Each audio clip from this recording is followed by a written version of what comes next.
besoin de rappeler l'importance que revêt cette journée nationale de l'art pour chacun de nous, pour notre planète et même pour les générations futures.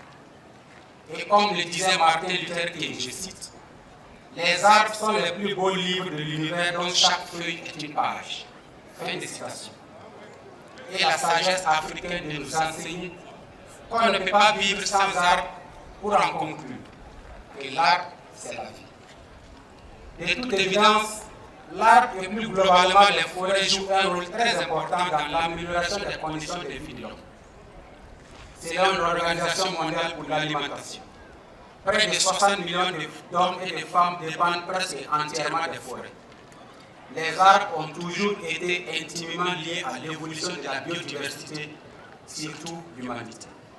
En effet, les arbres nous apportent l'oxygène, contribuent beaucoup pour une bonne pluviométrie, procurent des aliments pour nous nourrir et des médicaments pour nous soigner. L'arbre participe énormément à la régulation du climat et à l'atténuation du réchauffement climatique et permet à l'homme de mieux s'adapter à son environnement. Dans notre pays, la part des ressources forestières dans les produits intérieurs bruts est de 7,8% à travers la production de bois de chauffe, la vente et l'exploitation de produits forestiers non ligneux et le tourisme. L'exploitation des écosystèmes forestiers et de leurs ressources est donc génératrice de revenus et d'emplois. Mesdames et messieurs, population de SIA, distingués invités, l'art, tout comme l'eau, est vital pour l'humanité. C'est donc à justice que se tient la 6e édition de la Journée nationale de l'art qui, au-delà des actes que nous posons, est l'occasion de reconnaître et de saluer les bienfaits de l'art pour l'humanité. Amadou Kourouma magnifiait l'art si bien quand il disait « Il faut toujours remercier l'arbre à qualité sous lequel on a ramassé de bons fruits pendant la bonne saison. » En dépit de cette importance indéniable de l'art, force est de constater que, sous les effets conjugués du climat et surtout de l'action de l'homme, les capitales forestières de notre pays s'amenuisent à un rythme inquiétant.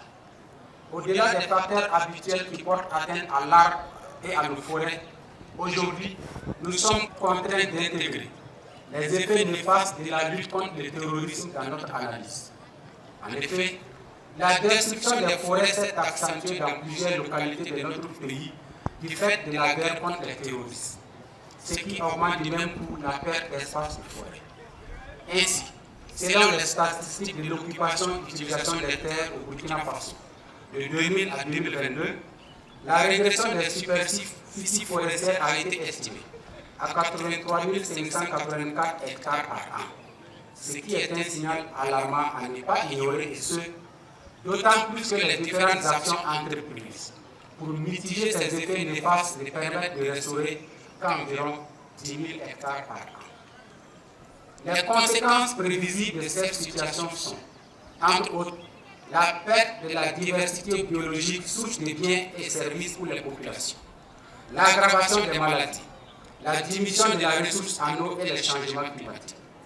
C'est pourquoi, en sus de la célébration de la journée de l'arbre, des mesures fortes doivent être prises pour atténuer le choc forestier. De la journée de l'arbre doivent donc déboucher des actions vigoureuses et urgentes pour la restauration de notre couvert végétal. C'est pourquoi je salue d'ores et déjà les initiatives individuelles et collectives développées pour inverser la tendance de la dégradation des ressources naturelles dans les forêts.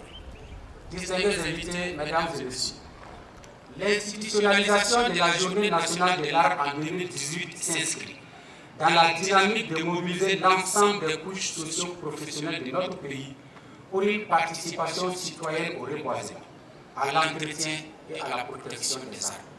Aussi, dans la vision des 3 luttes de nos illustres dévanciers sous la Révolution, et en cohérence avec les orientations stratégiques, le plan d'action pour la stabilisation et le développement, la GNA entend créer un engouement populaire pour la plantation, l'entretien et la protection des plantes.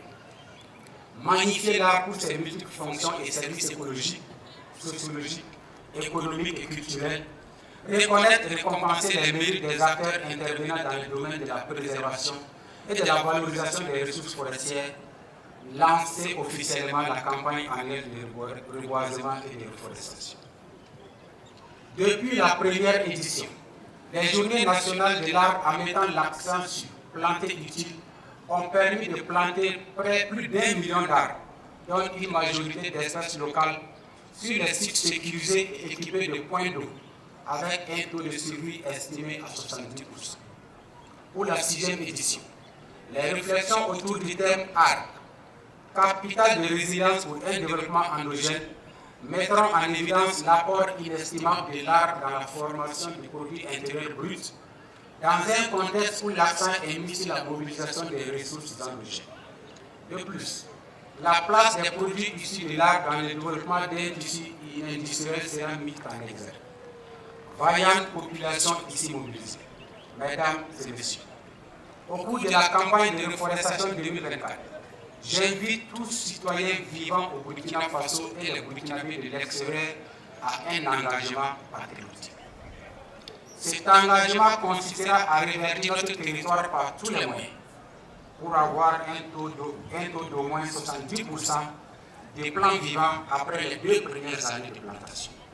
Pour cela, en plus des plantations classiques dans les espaces de conservation et agroforestiers, le gouvernement, à travers le ministère en charge de l'environnement, innove par l'implémentation de plusieurs concepts qui sont mon institution, mon entreprise, mon mosquée.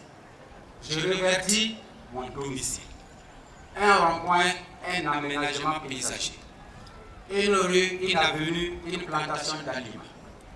Je reverdis mon lieu de culte. Les bosquets des mariés. Reverdissons l'espace de nos monuments. J'aménage mon centre de santé. Une école, un bosquet.